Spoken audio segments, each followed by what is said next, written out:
berlalu sombak.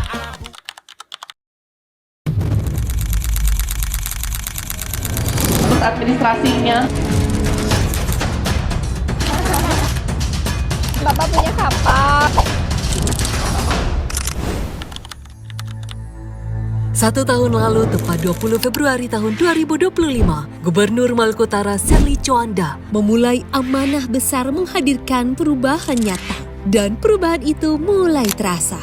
Di bidang pendidikan, biaya komite SMA, SMK, dan SLB negeri maupun swasta resmi dihapus melalui program BOSDA. Tahun 2025 dialokasikan senilai 38 miliar dan meningkat menjadi 50 miliar pada tahun 2026. Lebih dari 54 miliar dari APBD dan 92 miliar APBN juga digelontarkan untuk revitalisasi dan digitalisasi sekolah. Ini tentang memastikan tidak ada lagi anak Maluku Utara yang tertinggal karena biaya. Di sektor kesehatan, hampir 100% warga telah terdaftar dalam BPJS Kesehatan. Dengan KTP Maluku Utara, layanan dapat aktif dalam 24 jam. Akses kesehatan kini lebih cepat, lebih mudah, dan lebih merata. Untuk kesejahteraan masyarakat, 700 rumah tidak layak huni direnovasi pada tahun 2025 dengan anggaran sekitar 20 miliar dan ditargetkan meningkat menjadi 1.500 rumah pada tahun 2026 karena bangunan yang layak adalah dasar kehidupan yang bermartabat. Di sektor pertanian,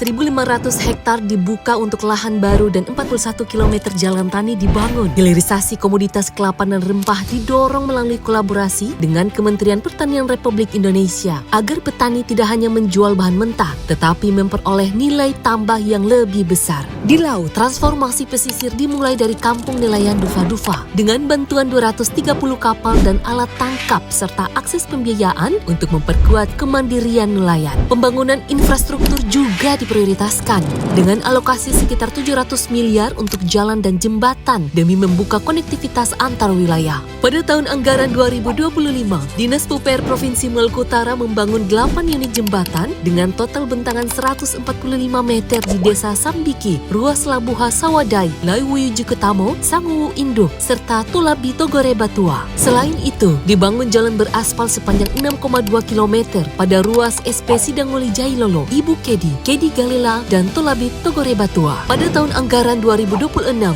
direncanakan pembangunan lapen sepanjang 49,5 km dan jalan beraspal 15,5 km di wilayah Halmahera, Pulau Mangoli, Pulau Mekian, dan Kota Ternate. Pada tahun yang sama, juga akan dibangun 12 unit jembatan dengan total bentangan 662 meter di sejumlah sungai dan ruas provinsi, antara lain Ake Bastion, Ake Bibinoi, Ake Dolik, Ake Samo, Kaliobadua, serta ruas Laiwui Jikotoma Anggai. Dan dalam tata kelola pemerintahan, Maluku Utara berhasil masuk pada zona hijau Monitoring Center for Prevention KPK dengan skor 89.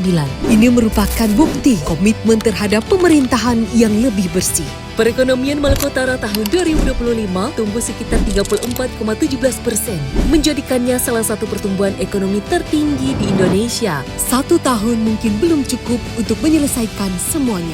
Namun, 1 tahun telah cukup membuktikan arah bahwa perubahan itu sedang berjalan untuk pendidikan yang lebih adil, untuk kesehatan yang lebih merata, untuk petani dan nelayan yang lebih sejahtera, dan untuk Maluku Utara yang lebih kuat. Perjalanan masih panjang dan langkah itu sudah dimulai.